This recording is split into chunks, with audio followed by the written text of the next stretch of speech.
Hey, it's Ultrasonic, and welcome back to another episode on the Angel Wings SMP server. Now, it has been quite a while since the last episode, about a month and a half or so, and there is quite a few reasons for that. Not only that, but there's also hasn't been many videos on my channel. Now, I do have a reason for that as well. One of them is, well, I just have a lot of school to do, like a lot of homework to catch up on and stuff kind of in that area. Also, I really haven't been in the recording mood recently at all. So yeah, we're back on the server, and today I do have a few plans. First of all, let me show you something. Since the spawn has changed a lot since the last episode, like you may have noticed, my house is gone. I had a temporary house here in the first episode, but now it's replaced with town hall. And I moved out of the house, and then I moved to this house, which Eric Taylor moved out of, and then I moved into it. Since no one was living in here then, it got torn down, and now it's going to be turned into a town hall. I think that's what this is. It might be a courtroom. I've heard rumors about that, but I think it's a town hall. Oh. Well, what happened to the chickens? Someone just moved the chicken farm. That's weird. Oh, I just left.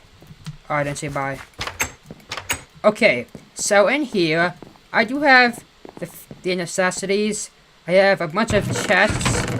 I do have a lot of pretty good stuff. Oh yeah, we also went to, let's see.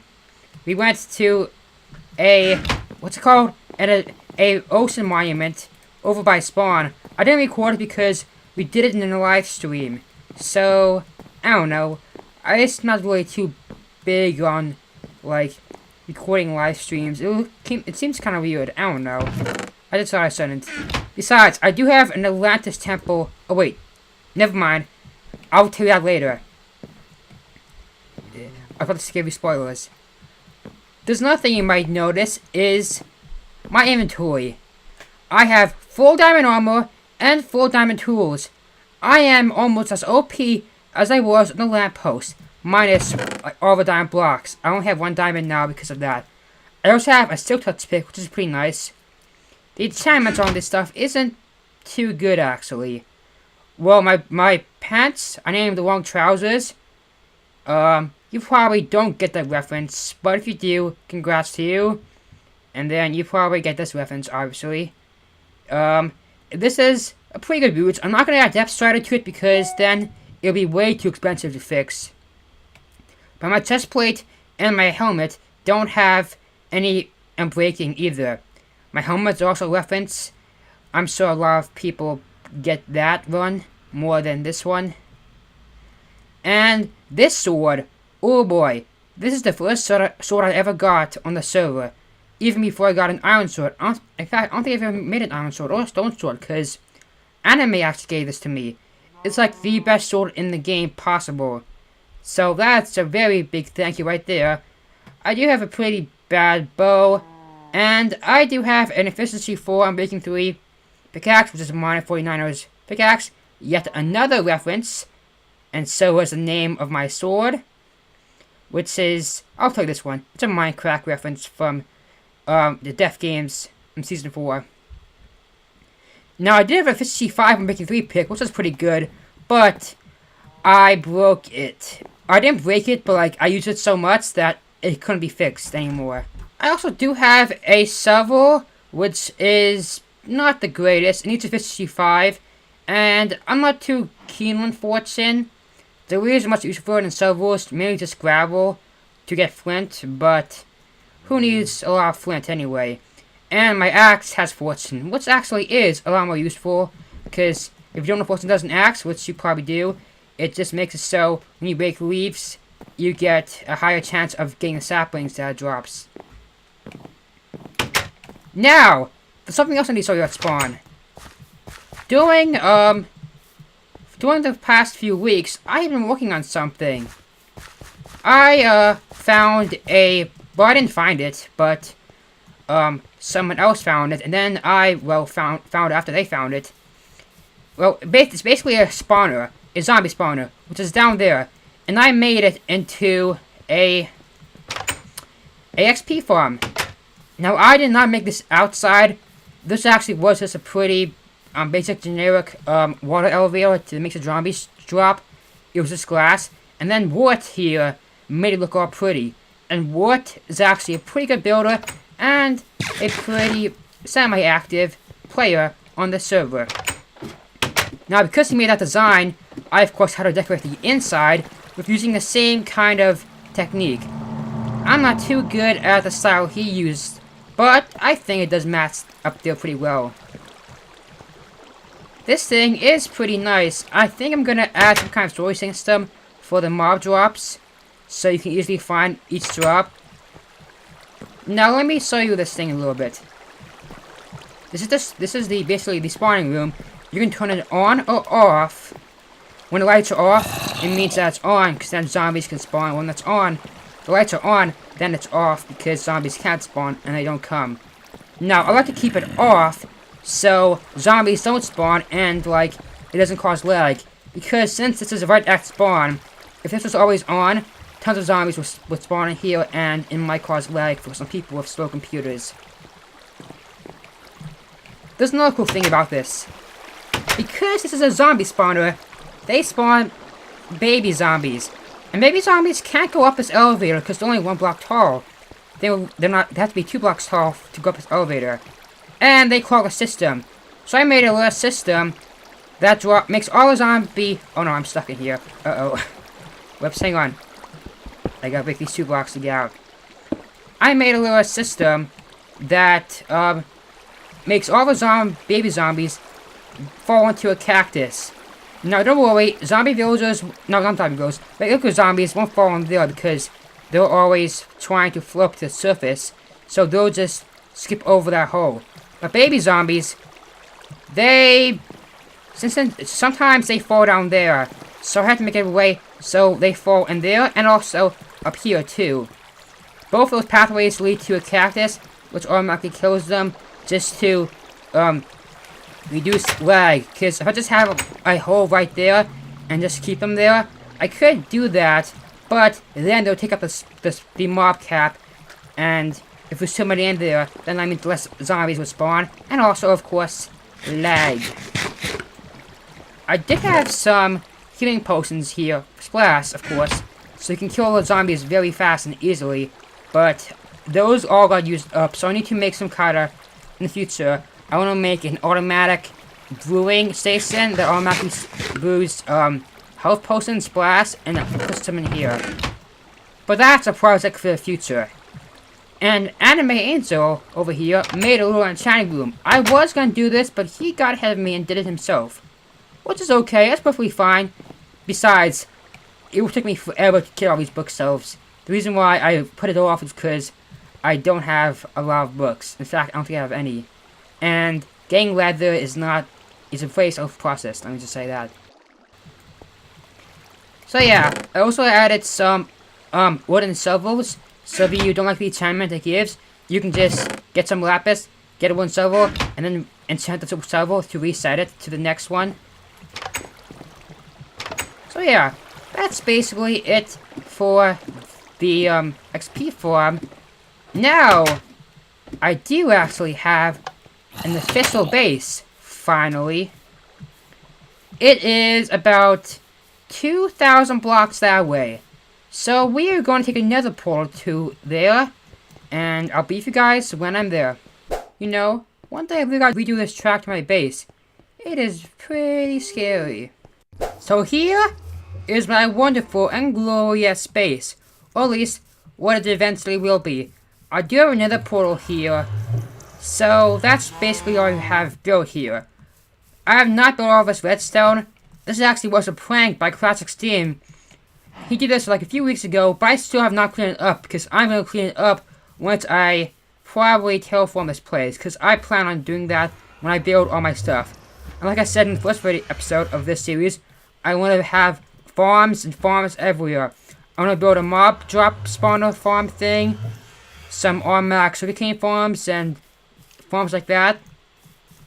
I also do have a witch hut right over there, which I finally found. which is in a pretty good area, surrounded by a lot of water, which means all of the mob space is, a lot of mob space is already taken care of for it not to spawn. So I'm probably going to build that sometime soon. I also do have, wait for it, right over here on the other side, on the opposite direction of the island, in the opposite direction of the witch hut as well, I have come on, another Atlantis temple. Now remember that clip I almost said something and I said never mind, I almost said a spoiler? Yeah, this was a spoiler. Since I didn't record the playthrough through the first Illusion Temple, I definitely will for this one. And I'm not sure, I'm probably not going to turn this into any type of farm. I'm probably just going to attack it and get all the sponges and nothing more to that. Because I'm going to help Anime build the Atlantis Temple farm at spawn.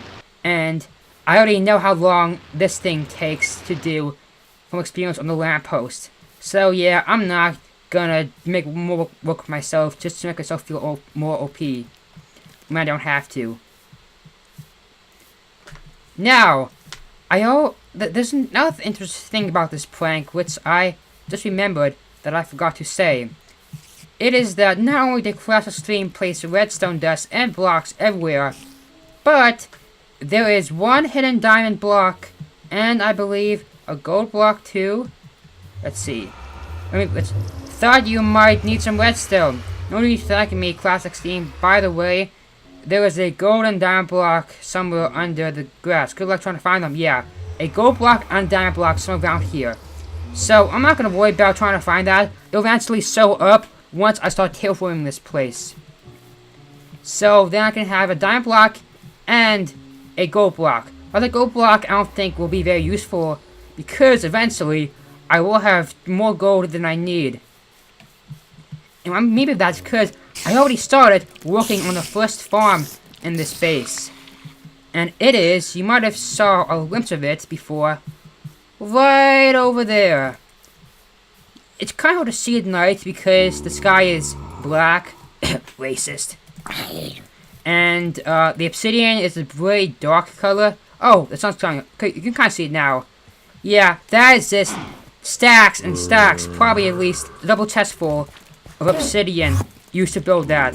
Yeah, so that's going to be the gold farm, and basically what it is just a bunch of giant nether portals all wind up together, and then they spawn zombie pigmen, which automatically get killed by iron golems, and then their stuff go through the nether portal onto the nether, and their items automatically drop inside hoppers.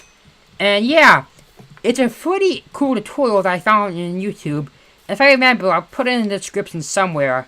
But this thing is over halfway done, but you did not want to know how long it took to mine the obsidian. It took hours. Let's just go over there real quick so we can check it out. Creeper, go away. Okay. I don't think I'm going to make a cut to the video because it is a really short trip to the other portal. I did make this semi-nice looking lighting source. Actually, it is pretty cool for fire in the wall.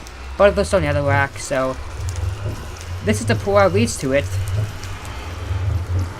And right now, I have not lit up any of the giant portals, because then pigmen will start spawning, and that loud nether sound, yeah. I'll also do that afterwards. So, I was going to plan on building 2 of these next to each other, or maybe even 4 of them, like what Exuma did. But after seeing how long this took, like 3 or 4 weeks, no. I'm fine if this takes this is taking over a month. So I'm not gonna take 4 months to this one project. Yeah, definitely not. But it is pretty close to being done on the obsidian's part.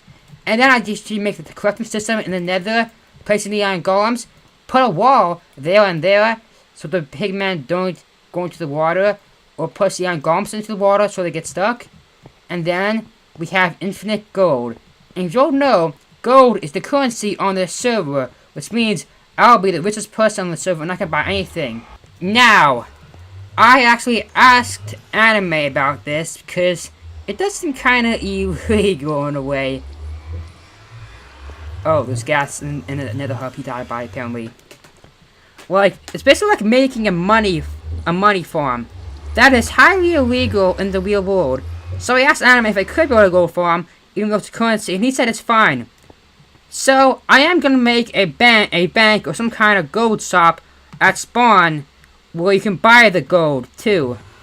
So I'm gonna go and build the rest of this gold farm, and I'll beat you guys when I'm done. Here it is, the big reveal. You can probably hear the portal sound. And it's done! Yeah, here is the gold farm. It took about another hour or two to mine the rest of the obsidian. Also to have a few extra, so I made like 2 or 3 more rows of the extra obsidian I had, which was actually pretty useful, I guess. And yeah, I already put iron golems in there. You just might just let a pigman die. It is very efficient. There's like, I made 15 golems, so I have like literally 0 iron left. I think I have 1 ingot, but that's like all I have left. Plus I need iron to make a store just so like no zombies break down a wooden door. Yeah. This is the AFK room. I like using these kind of blocks in water. I think it looks nice. Matches pretty well. And I went on AFK in here for about 3 or 4 hours the other day. And, well, let me tell you how much gold I got. In a span of 4 hours AFKing, I got 53 gold blocks. Actually, 54, because this makes another block. Minus this, because I had this before I built the farm. This is why I want to separate that just not to confuse you. So in a total, I now have 61 blocks, almost a full stack of just golden blocks. Wow, this thing is a beast. Now that might not seem like that much, because usually farms like this are really, really super OP. But one, this is only one section, it's not 4 next to each other, like what people usually do. And 2, it actually is a lot, because think about it. Zombie pigmen, when they die, they only drop golden nuggets, and rarely drop golden ingots.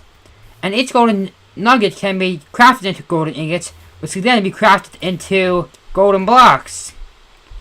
So about every hour, I get about 4 or 5 stacks of golden nuggets, which is pretty good. That means that like every 2 hours or so, I get about 1.5 stacks of golden blocks. Now right here, as you might have noticed, is where the gold get collected at.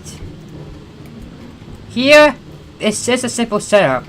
There's hopper minecarts right here. If you don't know, hopper minecarts can pick up items through blocks, which is, I don't know if it's considered a bug, or it's just a glitch that Mojang just decided not to fix. Wait, is a bug. Never mind. I don't make any sense. Ooh, this is pretty full. Yeah, as you can see, it's full. Because this thing is pretty boss. What's I do for all these golden swords? I have fire right here. I'll just throw them in the fire later. But yeah, that is a pretty nice gold farm.